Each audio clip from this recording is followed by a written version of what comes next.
because the archaeological discoveries that are referred to in the ancient Near East revealed to us the spiritual and cultural heritage of all of the inhabitants of the region, including the Israelites. And one of the major consequences of these finds is the light that they have shed on the background and the origin of the materials in the Bible. So we now see that the traditions in the Bible did not come out of a vacuum.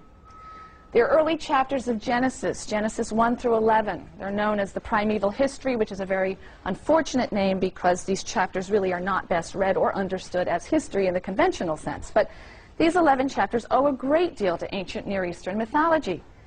The creation story in Genesis 1 draws upon the Babylonian epic known as Enuma Elish. We'll be talking about that text in some depth.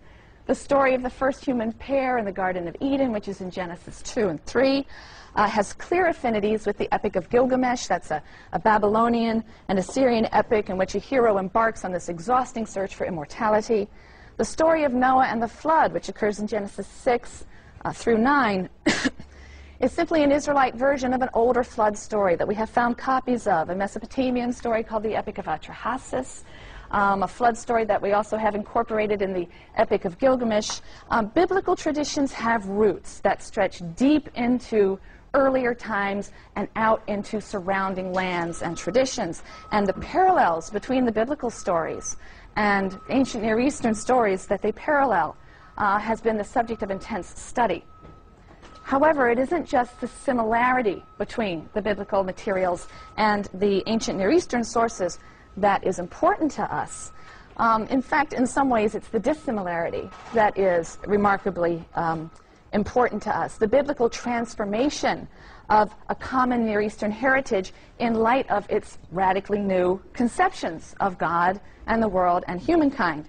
We'll be dealing with this in some depth, but I'll give you one quick example. We have a Sumerian story from about the 3rd millennium BCE, right? Going back 3,000 BCE. It's the story of Ziusudra, and it's very similar to the Genesis flood story of Noah. In both of these stories, the Sumerian and the Israelite story, you have a flood that is the result of a deliberate divine decision.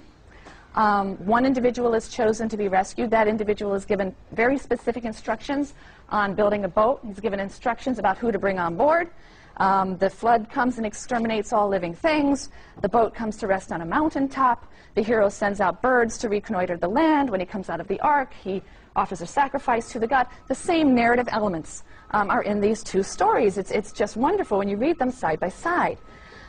So what is of great significance, though, is not simply that the biblical writer is retelling a story that was clearly went around, everywhere in the ancient Mesopotamia.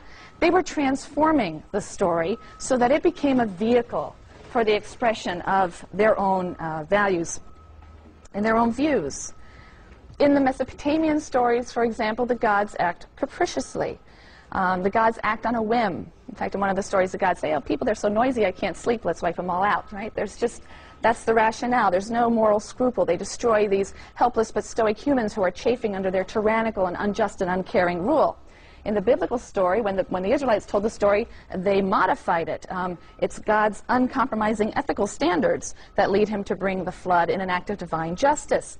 He's punishing the evil corruption of human beings that he has so lovingly created and whose degradation he can't bear to witness. So it's saying something different. It's providing a very different message. So when we compare the Bible with the literature of the ancient Near East, we'll see not only the incredible cultural and literary heritage that was obviously common to them, but we'll see the ideological gulf that separated them, and we'll see how biblical writers so beautifully and cleverly manipulated and used these stories, as I said, as a vehicle for the expression of a radically new idea. They drew upon these sources, but they blended and shaped them in a particular way. And that brings us to a critical problem facing anyone who seeks to reconstruct ancient Israelite religion or culture on the basis of the biblical materials. That problem is the conflicting perspective between the final editors of the text and some of the older sources that are incorporated into the Bible, some of the older sources that they were obviously drawing on. Those who were responsible for the final editing, the final forms of the texts, had a decidedly monotheistic perspective, ethical monotheistic perspective.